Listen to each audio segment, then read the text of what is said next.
Hello everybody and welcome to this week's vlog. I'm Rhian Osborne from Not Just Backs Osteopathy, and I'm here to talk to you this week about vitamin D. Now, I started getting an interest in vitamin D several years ago, about 6 years ago, because I ended up quite deficient in it, and even the doctor didn't recognise the deficiency, and I actually worked it out myself.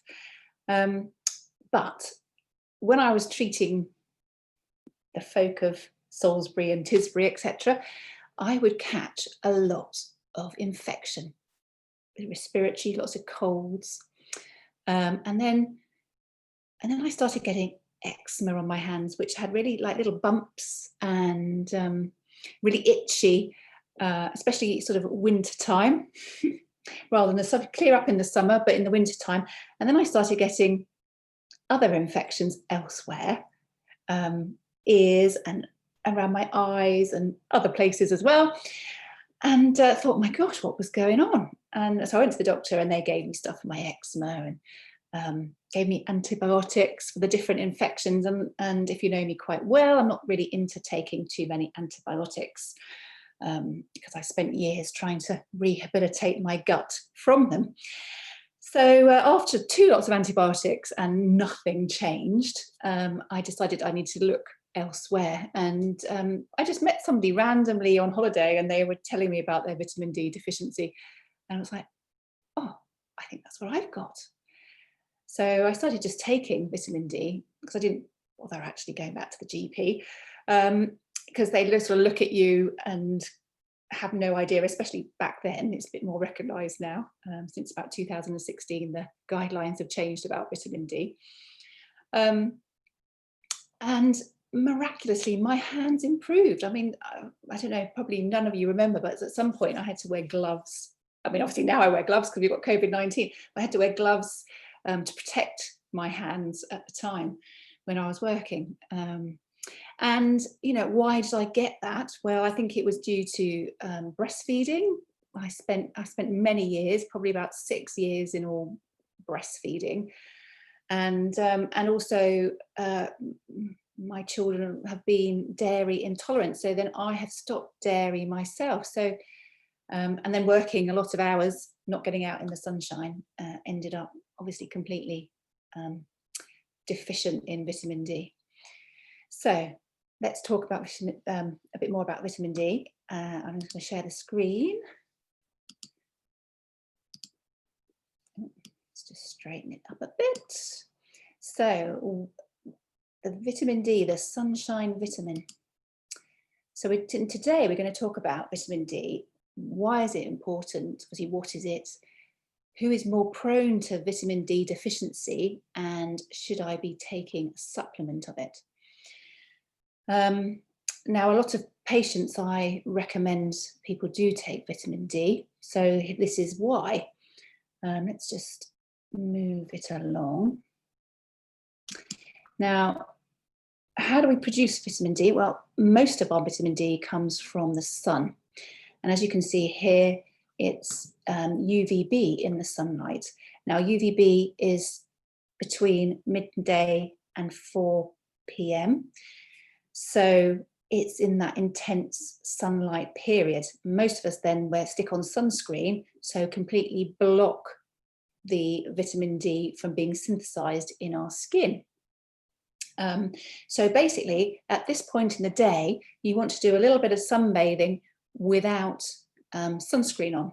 So get your face, get your arms, and get your legs uncovered so that you can gain some vitamin D in the summer months. Now, you should be, if you do this and get out there, you should be able to get enough vitamin D to carry you through the winter. And so the best thing is to actually clad your bikini on in the garden and sit out for 5 minutes. Now, you don't want to burn, because obviously that's how we get skin cancer. You just want to get out there for 5 minutes. You might go a little bit red, but no burning, absolutely no burning. And as the summer goes on, you can actually increase that, because your skin will go slightly browner, and you'll be able to go a little bit longer. But yeah, get yourself exposed without burning. So So the obviously the skin, it gets the melanin in the skin, creates the vitamin D in its inactive form, and then it has to go into the liver to become activated, and obviously, and also the kidneys. Now, when it's gone through the liver, it creates this molecule here, and that then floats around the bloodstream. Now, this is when they do a vitamin D blood test. This is what they're measuring when they do it on you. The other form of vitamin D is via the diet. Now, there's not enough vitamin D in foods to have an adequate supply. So we're looking at oily fish, we're looking at dairy products, hence why when I was off dairy, then I had started getting an issue, but with other things as well, obviously not going in the sun being one of them. As we get older, just going back to being in the sun, you know, people can't tolerate that intensity of the sun. So you have to think of other things to get your vitamin D. You know, the skin gets thinner as we get older. And think of people in care homes as well who don't get out into the sun, really need a supplement of vitamin D every day. So that's the other way it gets in. So they're the two ways. So what does vitamin D do? Well, it helps basically regulate the calcium and phosphates in our body, and it keeps our bones healthy. So basically it gets the calcium out of our bloodstream and into the tissues that require it, particularly obviously our bones, and let's just whiz down here, our heart muscle. So it helps obviously to keep the heart muscle lovely and strong. When you're deficient in vitamin D, apparently that men are much more susceptible about getting a heart attack. So it's really good to keep your vitamin D levels going. The other thing that's really important is there's also receptors in our muscles for vitamin D, and it keeps our muscle function strong and our muscles healthy.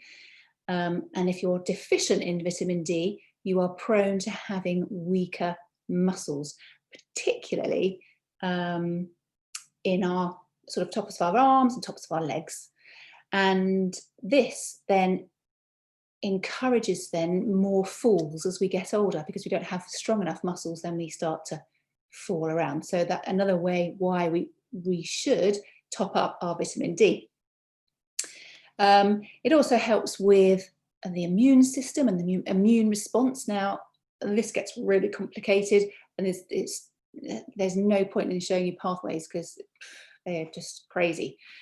But it certainly helps with creating immune responses in our lungs, and it also helps, you know, to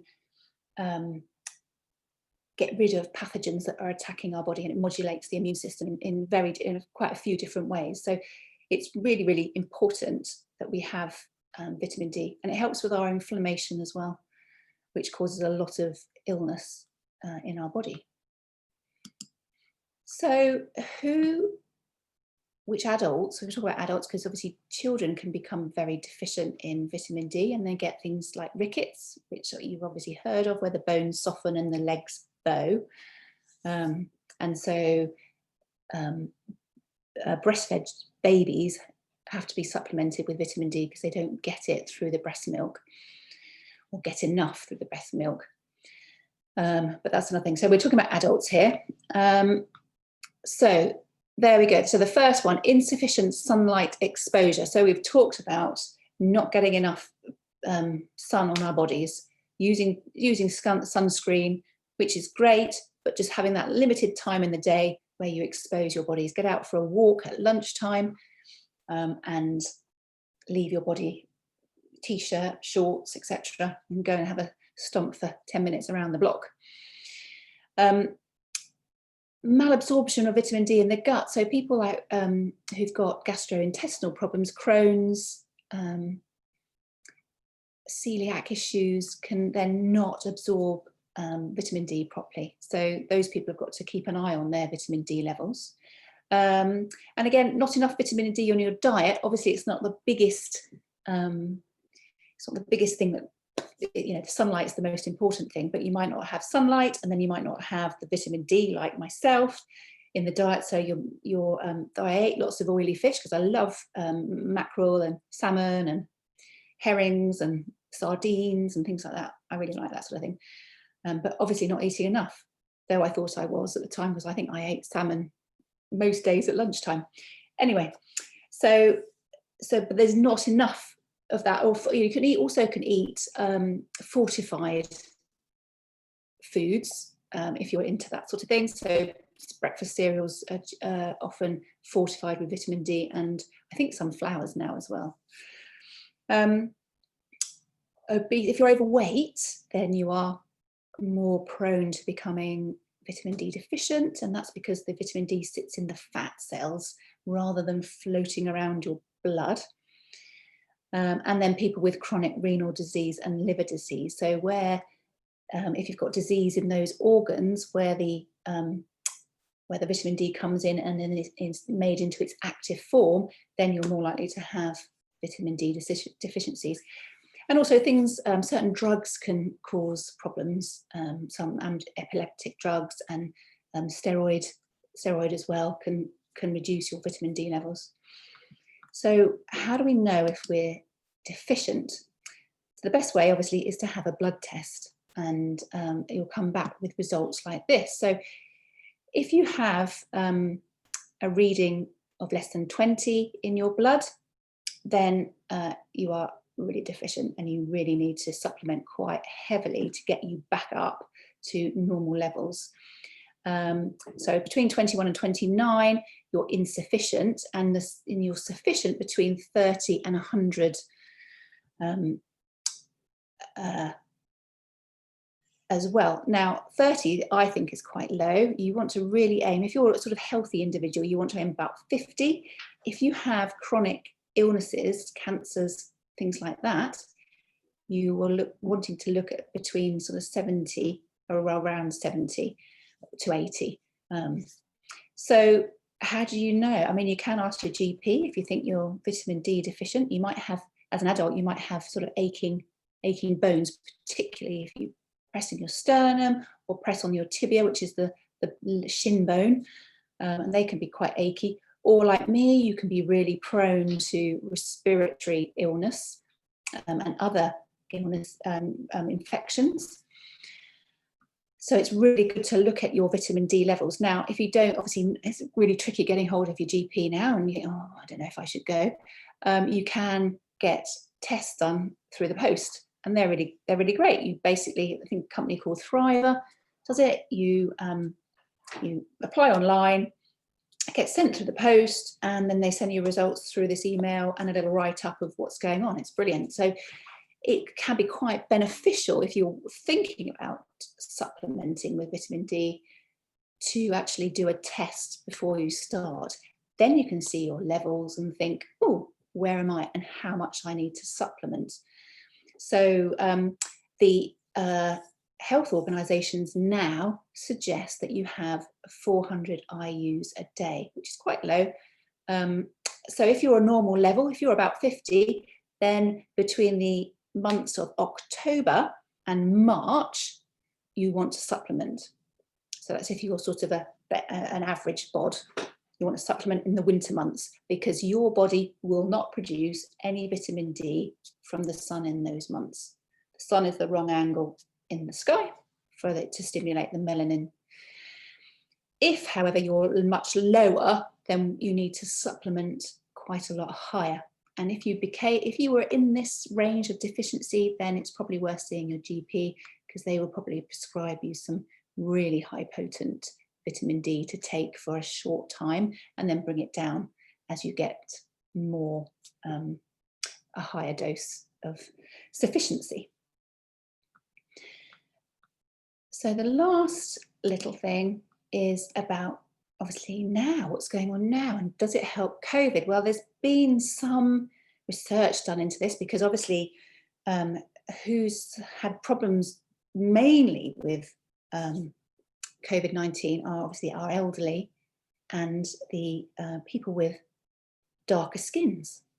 And so people started looking at vitamin D, because obviously people with darker skins, I didn't put that on my list, I've left them out, sorry, need more sunlight to produce their vitamin D.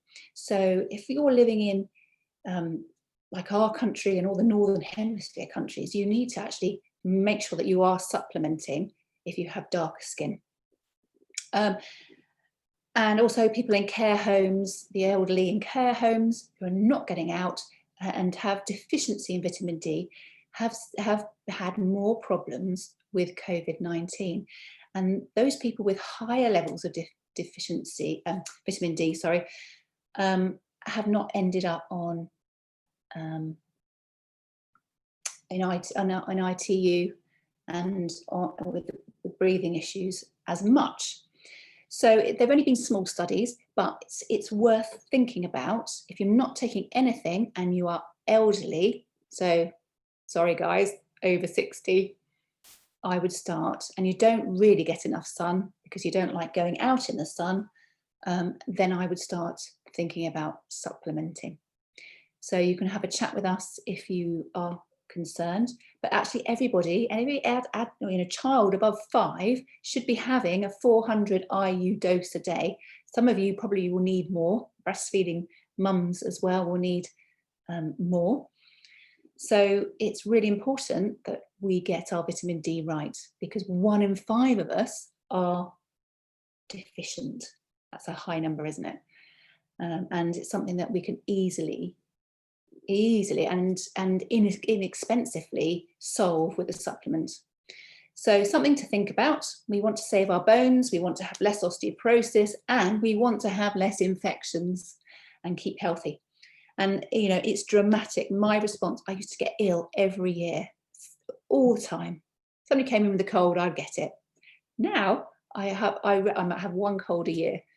It's an amazing difference. It's really made a change to my health. It's been brilliant. So any questions, then you can ping me an email, or you can talk to me when you come in and see me about vitamin D. And I look forward to hearing from you. So I hope you've enjoyed this week. Let me just stop the share. And I will see you again. Take care. Bye-bye.